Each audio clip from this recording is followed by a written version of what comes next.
Start हो गया है। चलो अच्छा से नया साल बीत गया तुम लोग का, खूब एंजॉय किए ना। पिकनिक मनाने कहाँ गए थे? कहीं नहीं है? मलकोलिया चौड़ चौड़ में गया था। क्या चिकन मटन है? अंडा कि पनीर कि दाल भात? दाल भात। चलो अच्छा से हो गया ना सबको, नया साल बीत गया सबका। चलिए अब पढ़ाई पे फोकस करना है क्योंकि एग्जाम का समय ज्यादा निकट आ गया है। ठीक है, ठीक तो स्टार्ट करते हैं। हम लोग कहां तक पढ़ा दिए थे? लैंगिक जनन से स्टार्ट करना है ना। जनन हम बताए थे, जीवों में जनन। जनन क्यों आवश्यक है?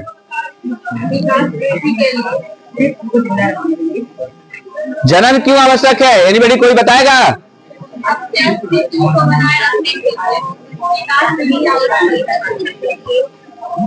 देखो जनन जो होता है, हम बताए थे पिछले भी क्लास में, मैंने बताया था कि जनन आवश्यक है। सभी जीव जंतुओं में जनन आवश्यक है। अपने पीढ़ी की विकास के लिए, अपने पीढ़ी की अपने अस्तित्व को बरकरार रखने के लिए सभी जीवों में जनन आवश्यक होता है। ठीक है, कुछ जीव जो होते हैं वह अलैंगिक जनन करते हैं, कुछ जीव जो होते हैं जो क्या बोलते हैं, लैंगिक जनन करते हैं। यानी अलैंगिक जनन और लैंगिक जनन। जनन कितने प्रकार के होते हैं? 2 प्रकार के होते हैं। कौन कौन होते हैं? अलैंगिक जनन वैसे जीव करते हैं जो एक कोशिकीय होते हैं। अलैंगिक जनन वैसे जीव करते हैं जो एक कोशिकीय होते हैं, जैसे में अमीबा, हाइड्रा, पैरामीशियम, ये सब क्या है? ये सब एक कोशिकीय जीव है। ये सब में अलग अलग जो अंग होता है वह नहीं होता है। जैसे खाने के लिए अलग अंग हम लोग के पास होता है ना, खाने के लिए अलग अंग, देखने के लिए अलग अंग होता है, नाक, सांस लेने के लिए कान, सुनने के लिए हाथ। सभी के हाथ नहीं होता है, सुनने के लिए कान। ठीक है, सभी चीज के लिए अलग अलग अंग होता है। हम लोग के लिए जनन के लिए भी अलग अंग होता है ना। या और इसमें जो होता है लैंगिक जनन होता है, इसमें नर एवं मादा दोनों भाग लेते हैं। लैंगिक जनन में क्या होता है? नर और मादा दोनों भाग लेते हैं। अलैंगिक जनन में एक कोशिकीय जीव अकेले ही जनन क्रिया संपन्न करते हैं। तो आज हम पढ़ेंगे किसके बारे में? लैंगिक जनन। जनन की वह विधि जिसमें नई संतति उत्पन्न करने के लिए नर और मादा भाग लेते हैं। अभी बताया ना हमने, कौन कौन भाग लेते हैं? नर और मादा दोनों भाग लेते हैं, उसे लैंगिक जनन कहते हैं। लैंगिक जनन में नर और मादा उनके द्वारा अलग अलग युग्मजों का निर्माण होता है। नर में नर युग्मक का निर्माण होता है जिसे शुक्राणु या स्पर्म कहते हैं। ठीक है, नर में जो निर्माण होता है उसे क्या कहते हैं? शुक्राणु या स्पर्म कहते हैं। और मादा में मादा युग्मक का निर्माण होता है जिसे अंडाणु या ओवम कहते हैं। अंडाणु या ओवम। ठीक है, मादा में कितने अंडाणु जो होते हैं वह महीने में एक बार निकलता है ना। अंडाणु 2 ट्यूब होते हैं, दोनों ट्यूब में एक एक महीने में बारी बारी से निकलता है, जिसको हम क्या कहते हैं? मासिक चक्र बोलते हैं। ठीक है, आगे देखेंगे निषेचन। निषेचन के बारे में हम देखते हैं बुआ। नर युग्मक और मादा युग्मक के संलग्न को निषेचन कहते हैं। नर यानी कि नर युग्मक और मादा युग्मक के संलयन को क्या कहते हैं? निषेचन। निषेचन की क्रिया होती है जब स्पर्म जो है जब अंडाणु में प्रवेश करता है तो संलयन होता है, तो क्या होता है? उसी को निषेचन का क्रिया कहते हैं। निषेचन के फलस्वरूप सबसे पहले एक कोशिकीय युग्मज या जाइगोट का निर्माण होता है। किसका निर्माण होता है? जाइगोट का निर्माण होता है। लिंगों के आधार पर जीवों को 2 भागों में बांटा गया है, एक लिंगी एवं। लिंगों के आधार पर जीवों को कितने भागों में बांटा गया है? कौन कौन? अब देखेंगे एक लिंगी जीव, एक लिंगी के बारे में देखेंगे। वे जीव वे जीव जिनमें नर और मादा लिंग अलग अलग जीवों या विष्ट में पाया जाता है उन्हें एक लिंगी जीव कहते हैं। जैसे पपीता, तरबूज, मनुष्य, घोड़ा, बंदर, मोर, कबूतर, मेढक, मछली इत्यादि। ये सब क्या है? एक लिंगी जीव है।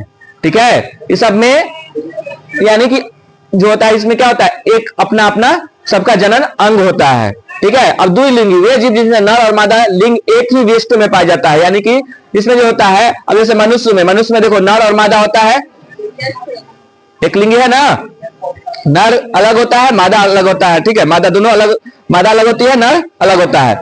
मादा में क्या होता है, अंडाणु, नर में क्या होता है, शुक्राणु, ठीक है। उसी प्रकार से द्विलिंगी जो होते हैं, द्विलिंगी में एक ही, जैसे फूल जो होता है, ठीक है, बाय बाय,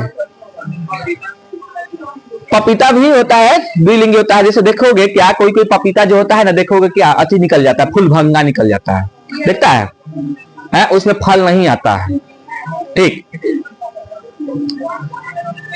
वे जीव जिसमें नर एवं मादा लिंग एक ही विष्ट में पाया जाता है उन्हें द्विलिंगी कहते हैं। जैसे सरसों, केचुआ, कृमि, हाइड्रा, ये सब क्या है, द्विलिंगी है। अब केचुआ को देखोगे कि कभी दोनों बगल से चलते रहता है, कभी इधर से चलता है, कभी उधर से चलता है, ठीक है। केचुआ जानते हो, पहले एक क्वेश्चन आता था, केचुए को किसान का मित्र कहा जाता है, कैसे पढ़े थे, 8वां क्लास में है। तो उसके बाद केचुआ, कृमि, हाइड्रा सब क्या है, द्विलिंगी में आता है, ठीक है। मनुष्य का प्रजनन अंग, अब हम मनुष्य के प्रजनन अंग के बारे में पढ़ेंगे, यानी कि मनुष्य का जो प्रजनन अंग होता है, इसी में नर और मादा दोनों का प्रजनन अंग होगा, ठीक है। मनुष्य में जो होगा नर एवं मादा दोनों का प्रजनन अंग के बारे में पढ़ेंगे। मानव जनन अंग साधारणतः लगभग 12 वर्ष की आयु में परिपक्व एवं क्रियाशील होने लगते हैं। इस अवस्था में बालक बालिकाओं के शरीर में कुछ परिवर्तन होना प्रारंभ हो जाता है। यह अवस्था किशोरावस्था कहलाता है। क्वेश्चन आता है, किशोरावस्था से आप क्या समझते हैं? जब 12 वर्ष के लड़का या लड़की होती है तो उसमें बहुत सारे चेंजेस आने लगते हैं। 12 वर्ष से जब ऊपर बढ़ते हैं तो बहुत सारे चेंज आते हैं, उसी अवस्था को क्या कहते हैं, किशोरावस्था कहते हैं। अब 12 से जैसे 13 वर्ष में प्रवेश करते हैं तो नर में भी चेंजिंग आते हैं। नर में जो है जनन अंगों पे बाल उगता है, दाढ़ी मुस्काना, आवाज भारीपन होना, ठीक है, ये सब नर में होता है। और मादा में क्या होता है, उसके निब्बत बढ़ते हैं, उसकी आवाज में मीठापन होता है, उसके बाद उसमें उसके भी जनन अंगों पे बाल का उगना होता है, उसके बाद उसका मासिक चक्र प्रारंभ होने लगता है। ये सब क्या होता है, मादा में होता है, ठीक है बुआ। तो इसी को क्या कहते हैं, किशोरावस्था। किशोरावस्था से आप क्या समझते हैं, लिख लीजिएगा क्वेश्चन, क्वेश्चन लिखिएगा, किशोरावस्था से आप क्या समझते हैं। यह क्वेश्चन बहुत बार पूछा है बुआ बिहार बोर्ड।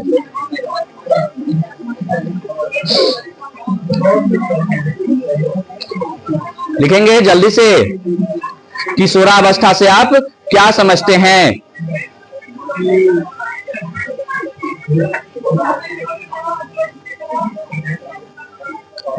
किशोरावस्था से आप क्या समझते हैं, हो गया। देखेंगे वो जैसे हम बताए थे, जैसे में तुम लोग बड़ी होगी तो तुम लोग को पिंपल्स आता है, लड़कों को भी पिंपल्स आते हैं, लड़कियों को भी आते हैं, पिंपल्स आने लगते हैं। जब से तुम किशोरावस्था को में प्रवेश करोगी तो पिंपल्स आने लगेगा, ठीक है। क्या हो जाएगा, दाने आने लगेगा, चेहरे पर फुंसिया का आना, यही होगा। त्वचा का तैलीय होना, तैलीय वाइली फेस हो जाता है, किसी का वाइली होता है, किसी का सूखा हो जाता है, होता है ना, ड्राई फेस जिसको बोलते हैं। हाँ, अब उतना तो हम लोग को नहीं पता है, बता दिए, उतना समझ जाओ, तुम लोग पता है। विपरीत लिंग के प्रति आकर्षण, और ये जो होता है विपरीत लिंग के प्रति, यानी कि नर को मादा के प्रति आकर्षण, मादा को नर के प्रति आकर्षण, अट्रैक्शन बढ़ता है जब भी वह किशोरावस्था में प्रवेश करते हैं तो, ठीक है। उसके बाद देखो वो टांगों और बाहुओं कोमल बाल का आना, यानी कि जो है बहुत सारे जो मतलब जगह है जो जिसको बोलते हैं संवेदी अंग बोलते हैं, ठीक है, या जनन अंग बोलते हैं, ठीक है। जैसे में हो जाता है काख, ठीक है, उसमें बाल आना, दाढ़ी मुछाना, ये सब लड़कों में होता है। लड़कियों में जनन अंगों पे बाल आना, ठीक है। जनन क्षमता का विकास, जनन क्षमता होता है, जनन क्षमता का लड़कों में स्पर्म बनना स्टार्ट हो जाता है, लड़कियों में अंडाणु बनना स्टार्ट हो जाता है, ठीक है। कक्षीय बाल आना, कक्षीय बाल आना यानी कि जहां मतलब जो जनन अंग होते हैं वहां पे बाल आता है। त्वचा का रंग गहरा होना, त्वचा जो धीरे धीरे जो होता है वह गहरा रंग होते जाता है, ठीक है। किशोर बालकों की आवाज में भारीपन आना, जो लड़का जो रहता है 12 साल से ऊपर होता है उसका आवाज जो होता है थोड़ा भारी होने लगता है, ठीक है। उसके बाद किशोर बालिकाओं का स्तन का उभार होना, स्तन का विकास होता है बालिकाओं में। उसके बाद किशोर बालकों के मूंछ और दाढ़ी आना, पता है ना भाई, दाढ़ी मूंछ आने लगता है। देखो जैसे आदित्य कुमार है, रोहित कुमार, सबको दाढ़ी मूंछ आ गया है। किशोरावस्था में होने वाले परिवर्तन अवस्था को यौनारंभ या प्यूबिट्री कहलाता है, यानी कि इसको लिख लो, इसको लिख लो, किशोरावस्था में होने वाले परिवर्तन की अवस्था को यौनारंभ कहते हैं। यानी किशोरावस्था में जो जो परिवर्तन होता है उसी को क्या कहते हैं, यौनारंभ कहते हैं। यानी युवा अवस्था का आरंभिक काल होता है इसी को।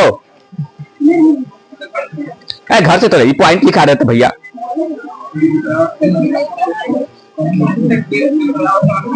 हाँ, वो होमवर्क है किशोरावस्था से आप क्या समझते हैं, ठीक है। तो उसमें आप लिख सकते हैं किशोरावस्था से क्या समझते हैं। तो दाढ़ी मूछ जो आता है लड़कों में, लड़कियों में स्तन का विकास, निब्बतों का चौड़ा होना। अच्छा,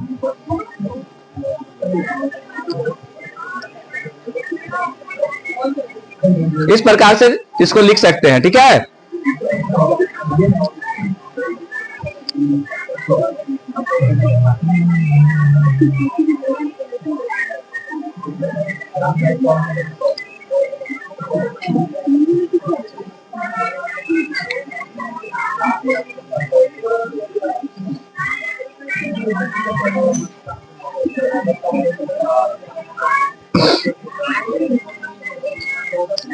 आदित्य राज, उसको रख दो थोड़ा देर के लिए, ठीक है। छुट्टी में फिर बाहर ले जाइएगा तो करिएगा।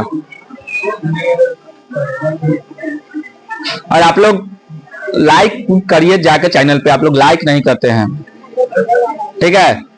चैनल का सब्सक्राइब भी बढ़ाइए, आप लोग इधर उधर शेयर करिएगा तभी ना बढ़ेगा, है। बताइए अपने मित्रों को, बताइए अपने सहेलियों को, बताइए आप लोग, ठीक है। ये सारे यूट्यूब पे भी पढ़ाते हैं हमारे। और आप लोग जहां तक हो शेयर करिए, इसको स्टेटस लगाइए, सब करिए, ठीक। 406 सब्सक्राइबर्स हो चुका है, पता है। 400 पार हो गए हम।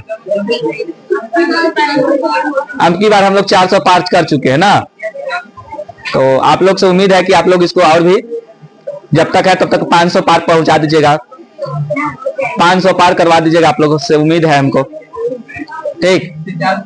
हाँ, 400 पार हो गए हैं। आप लोग जितना शेयर करिएगा, शेयर देखते हैं उसका लाइक भी नहीं करते हैं। 6-7 को 10 को लाइक मिलता है, ऐसा अच्छा नहीं लगता है। देखते नहीं करते बहुत सारी लड़की, खाली हमारा स्टेटस में लगा देंगे ना तो सब देखेगी, सीन करेगी, वहां लाइक करेगी, वहां नहीं लाइक करेगी। यूट्यूब पे जाके ना लाइक करना है। एक एक लड़की है जो बराबर कमेंट रहता है उसी का, एक दो लड़की का, बाकी कोई लड़का में एक दो का कमेंट रहता है, बाकी सब तो पता ना कथी है। सब 70-80 को बच्चा सब है, वो सब मुंह देखने के लिए सब है। मेन बात है सबको इंग्लिश लिखना हुआ से न दिक्कत है, लिखने नहीं आता है कमेंट। चलो, नर जनन तंत्र यानी कि नर, नर कहने का मतलब पुरुष। हेलो गाइस,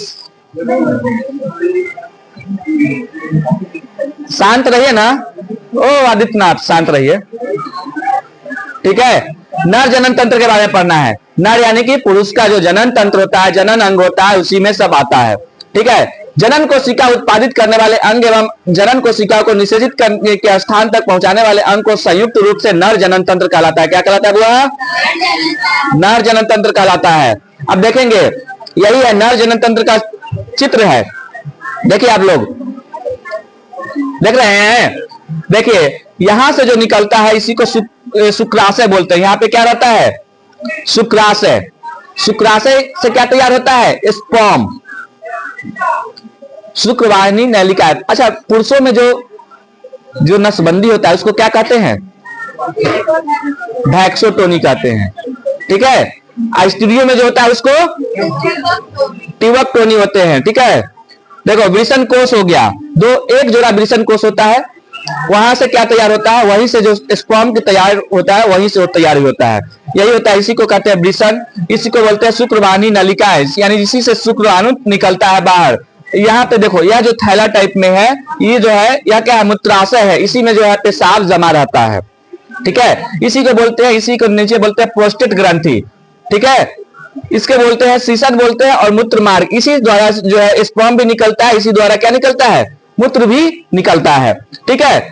और इसी में जब इसी को नसबंदी जब किया जाता है तो यहां से जो दोनों नस आया हुआ है इसी को काट देगा, इसी को कहेगा वैक्सोटोनी। वैक्स मतलब क्या होता है? नस, और नस में काट देता है, ठीक है। काट के यहाँ पे बांध देगा, ठीक है। अब स्पर्म यहाँ से बनेगा तो स्पर्म यही में रह जाएगा, निकलवे नहीं करेगा। निकलेगा नहीं तो यहाँ से शीशन से अगर वह कोई के साथ रिलेशनशिप भी बनाता है तो उसको स्पर्म निकलवे नहीं करेगा। निकलवे नहीं करेगा तो क्या होगा? यानी जाइगोट न बनेगा, न वहां पे मतलब बच्चा जन्म लेने का कोई मतलब अथी नहीं रहता है। 0% चांस हो जाता है, 0% एकदम 0 हो जाता है, ठीक है। तो यही सी में क्या होता है, वैक्सोटोनी किया जाता है। यानी वैक्सोटोनी करने का मतलब पुरुषों में लिख देंगे, पुरुषों के नसबंदी को वैक्सोटोनी कहते हैं। ऑब्जेक्टिव में पूछता हुआ दांत ना निकाला, दांत दो मारवा दूध ढेला के दांत टूट जाता, दांत निकालती है बनच्चर सब कहेंगे। और एक दिन रहा सुतल तकिया लगा के,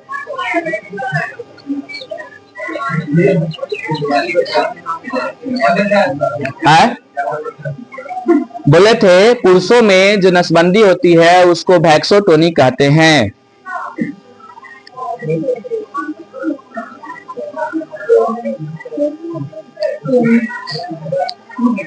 हो गया। अगर क्वेश्चन, एक क्वेश्चन लिख दीजिएगा, नर जनन अंग का या नर जनन तंत्र का संपूर्ण वर्णन करें। क्वेश्चन है नर जनन तंत्र का संपूर्ण वर्णन करें, नर जनन तंत्र का संपूर्ण वर्णन करें।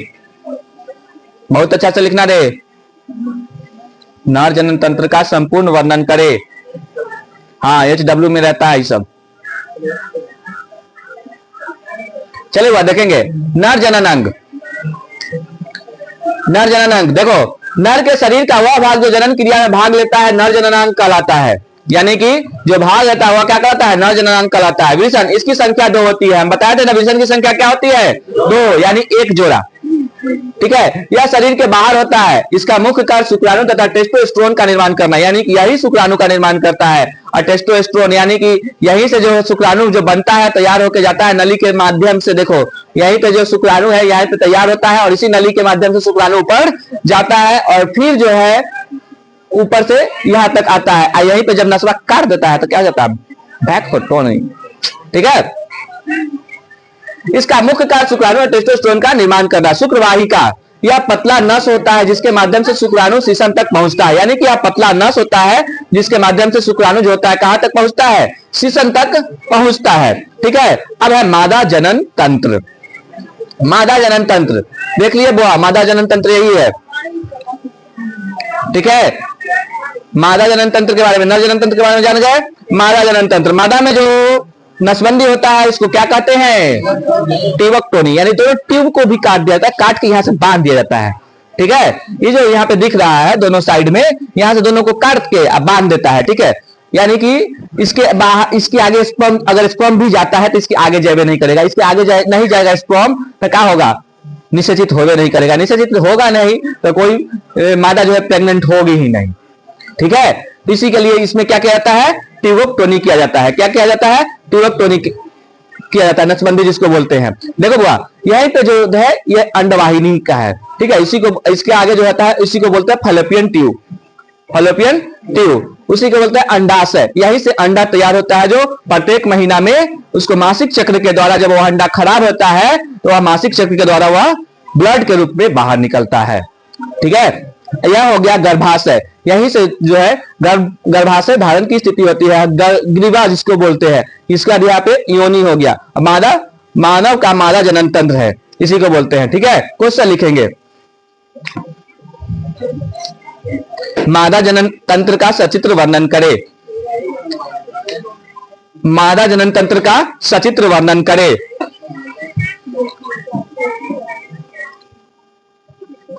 मादा जनन तंत्र का सचित्र वर्णन करें।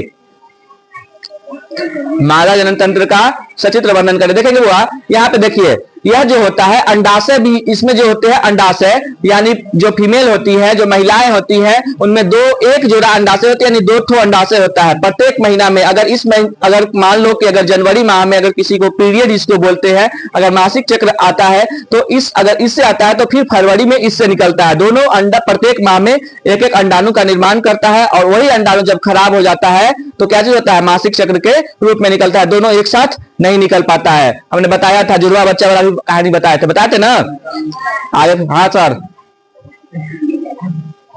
कौन बोला है? अच्छा ठीक है, चलो आगे देखेंगे। मादा में वैसे अंग जो जनन क्रिया में भाग लेते हैं उसे मादा जनन अंग कहते हैं। क्या कहते हैं, मादा जनन अंग कहते हैं। ठीक है। इसमें भी अंडाशय की संख्या 1 जोड़ा होती है। ठीक है। 2 यानी 1 जोड़ा, 1 पेयर। चलिए देखेंगे अंडाशय। लड़की के जन्म के समय अंडाशय में हजारों अपरिपक्व अंडे होते हैं। यौनारंभ में इसे कुछ परिपक्व होने लगते हैं। मादा में इसकी संख्या 2 होती है। मादा में इसकी संख्या कितने होते हैं? 2 होती है। अब है अंडवाहिनी, फलोपियन ट्यूब जिसको बोलते हैं। अंडवाहिनी यानी कि फलोपियन ट्यूब। यह लंबी नली के समान रचना होती है जो अंडाशय को गर्भाशय से जोड़ती है। निषेचन की क्रिया अंडवाहिनी में ही होती है। निषेचन की जो क्रिया होती है, जब अंडा जो है वह अंडा किसे मिलता है? कथी बोल रही है? अंडा जो होता है जब स्पर्म जाता है, जो उसे मिलता है फिर जो जाता है, तो निषेचन की क्रिया कहाँ होती है? अंडवाहिनी में ही होती है। अब है गर्भाशय। गर्भाशय में क्या होता है? भ्रूण का विकास होता है। भ्रूण यानी कि शिशु का विकास कहाँ पे होता है? गर्भाशय में होता है। गर्भाशय का आकार थैली के समान होता है। गर्भाशय में बनने के वाला भ्रूण का सबसे पहले हृदय बनता है। सबसे पहले क्या चीज तैयार होता है? बच्चा का। क्वेश्चन पूछता है हुआ, सबसे पहले बच्चा में किसका विकास होता है? तो हृदय का होता है। लिख लीजिएगा, बच्चा में सबसे पहले किसका विकास होता है? तो हृदय का। नवजात शिशु जब बनता है तो उसमें किसका विकास होता है? तो हृदय का विकास सबसे पहले होता है। किसका विकास होता है? हृदय का विकास होता है।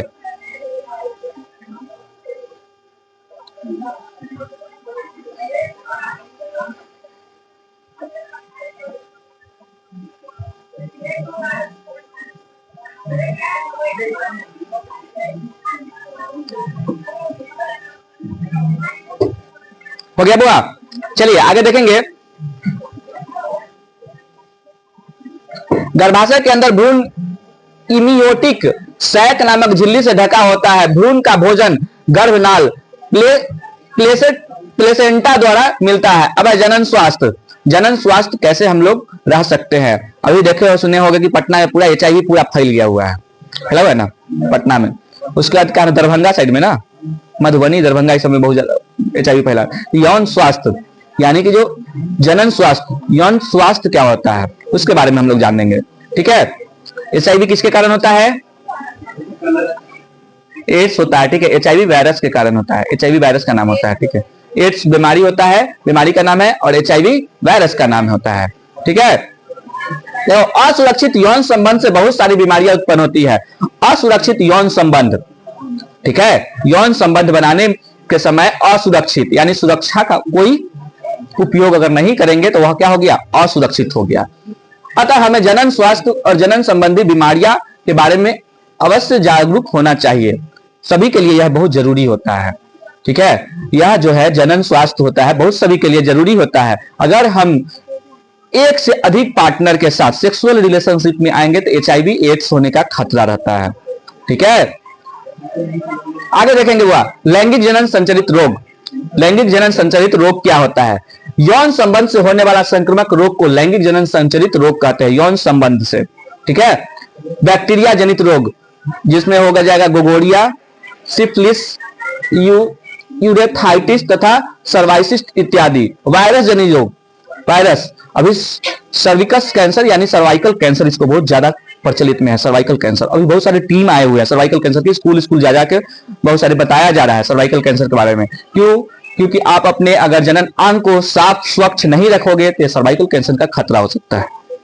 ठीक है, अपने जनन अंग को साफ अगर नहीं रखोगे तो सर्वाइकल कैंसर लड़कियों में खासकर बहुत ज्यादा हो रही है। ठीक है, हर्पिस तथा एड्स, अभी एड्स के बारे में बताया मैंने। ठीक है, तो इसलिए पागल सब ज्यादा हंसी निकल रही था। ठीक है, अगर प्रोटोजोआ जनित रोग, प्रोटोजोआ से जो रोग होता है, स्त्रियों के मूत्र जनन नलिकाओं में एक प्रकार के प्रोटोजोआ के संक्रमण से होने वाला रोग टाइक्रोमोनिसिस है। कौन है? टाइक्रोमोनिसिस है। अब है महत्वपूर्ण तथ्य जनन चैप्टर का महत्वपूर्ण तथ्य है। इसलिए देखो सर्वाइकल कैंसर से तुम लोग को बचना है तो उसके बारे में जानिए। यूट्यूब है, यूट्यूब से देखिए उसको। ठीक है, और आप लोग अच्छे से मतलब जनन अंग को साफ स्वच्छ रखेंगे तभी जाकर सर्वाइकल कैंसर से आप बच सकते हैं। ठीक, और HIV से बचने के लिए, ठीक है, HIV जो होता है एड्स जो होता है एड्स बीमारी से बचने के लिए एक से अधिक पार्टनर से यौन संबंध नहीं बनाते नहीं तो वायरस, अब हम जान नहीं रहे किसी अनजान व्यक्ति के साथ अगर उस प्रकार से करेंगे तो अगर उसको भी पहले से कहीं HIV भेल है हो सकता है ना, तो इसीलिए मतलब एक से अधिक पार्टनर से एक से अधिक पार्टनर के साथ सेक्सुअल रिलेशनशिप में नहीं आना चाहिए। ठीक, चलो बुआ महत्वपूर्ण तथ्य के बारे में जानेंगे हम। मुकुलन द्वारा प्रजनन ईस्ट में होता है। मुकुलन द्वारा प्रजनन कहाँ होता है? चले आप लोग बोलते जाइएगा। मुकुलन द्वारा प्रजनन कहाँ होता है? ईस्ट में। पुष्पी पौधे में लैंगिक जनन फूलों द्वारा होता है। किसके द्वारा होता है? पुष्पी पौधों में लैंगिक जनन किसके द्वारा होता है? द्विखंडन विधि द्वारा जनन अविवाह में होता है। अविवाह में किसके द्वारा होता है? द्विखंडन भी होता है और बहुखंडन भी होता है। बता देना, अविवाह में द्विखंडन और बहुखंडन दोनों होता है अविवाह में। ठीक है। पुष्पों में परागकरण पुंकेसर में बनते हैं। पुंकेसर पुष्प का कौन सा भाग होता है? नर भाग। नर भाग पुंकेसर, स्त्री केसर जायंग। ठीक है। पुष्प के अंडाशय भाग में फल बनता है। किसमें बनता है फल? अंडाशय भाग में फल बनता है। हाइड्रा में अलैंगिक जनन मुकुलन विधि से होता है। हाइड्रा में किसके द्वारा होता है अलैंगिक जनन? मुकुलन विधि से होता है। हाइड्रा में जो होता है अलैंगिक जनन किसके द्वारा होता है? मुकुलन द्वारा होता है। पुष्प का नर जननांग पुंकेसर कहलाता है। बताया ना, पुष्प का नर जननांग क्या कहलाता है? पुंकेसर। पपीता एक लिंगी पुष्प है। पपीता कैसा है? क्वेश्चन ऑब्जेक्टिव में पूछा हुआ है। पपीता एक लिंगी पुष्प है, लिख लेंगे। पपीता क्या है तो इसमें लिखेंगे फल पुष्प, इस प्रकार का एक लिंगी पुष्प दे देगा ऑप्शन में। लिख लेंगे पपीता एक लिंगी पुष्प है। पपीता एक लिंगी पुष्प है। पपीता एक लिंगी पुष्प है। हाँ ठीक है। आगे देखेंगे पुनरुवर्धन का उदाहरण हाइड्रा है। ठीक है। आगे है हुआ परागकोश में परागकण होते हैं। परागकोश में क्या होते हैं? परागकण होते हैं। हाइड्रा में प्रजनन मुकुलन विधि द्वारा होता है। किसके द्वारा होता है? मुकुलन द्वारा होता है। पौधे में जनन अंग पुष्प में पाए जाते हैं। पौधे में जनन अंग कहाँ पाए जाते हैं? पुष्प में पाए जाते हैं। ईस्ट में द्विखंडन नहीं होता है। ईस्ट में जो होता है वह द्विखंडन नहीं होता है। परागकण परागकोश के अंदर होता है। परागकण कहाँ होता है? परागकोश के अंदर में होता है। परागकण कहाँ होता है? परागकोश के अंदर में होता है। अंडाणु अंडाशय में निषेचित होता है। अंडाणु कहाँ निषेचित होता है? यह भी पूछा हुआ। अंडाणु कहाँ निषेचित होता है? अंडाशय में। शुक्र वाहिका को मादा जनन तंत्र नहीं है। शुक्र वाहिका किसका जनन तंत्र है? नर का। नर का है ना शुक्र वाहिनी, यानी शुक्राणु किसमें तैयार होता है? नर में। तो यह मादा का है? नहीं है। शुक्राणु का निर्माण कहाँ होता है? आप बताओ नर में विषम की संख्या कितनी होती है? 2, यानी कि 1। ठीक है। स्त्रियों में लिंग गुणसूत्र का युग्मज और पुरुष में लिंग गुणसूत्र का युग्मज क्या लिख दिया है? युग्मज होता है। केचुआ एक उभयलिंगी जंतु है। केचुआ कैसा है? लिख लो बुआ, केचुआ एक उभयलिंगी जंतु है। केचुआ एक उभयलिंगी जंतु है। केचुआ एक उभयलिंगी जंतु है। केचुआ एक उभयलिंगी जंतु है। क्या हुआ?